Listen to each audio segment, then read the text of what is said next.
Ikaw ba ay in love ngayon? Hala! Hala!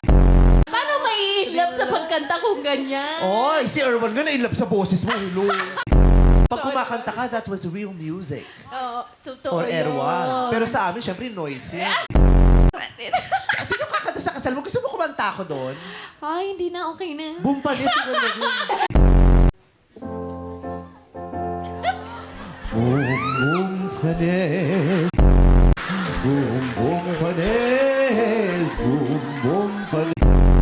Tapos makikita mo si Erwan kung naglalakad yun. Tapos magkasalubong kayo, ikaw gumaganyan ka rin.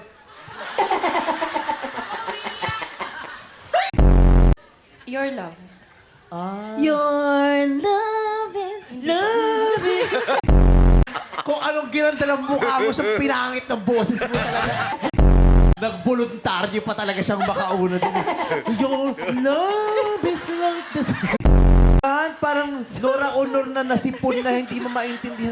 Sorry. Your love is like the sun. Sorry, iyo ba yun? Hindi po. Ay, hindi pala.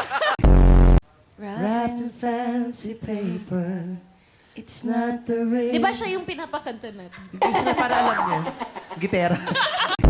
Your love is the greatest gift. So you could give me wings to fly. To cut you with I couldn't ask for more. Ay, alam ko. Your love is the greatest... Ko! Pero ang talino talaga ng Diyos, no? Tingnan mo. Bakit?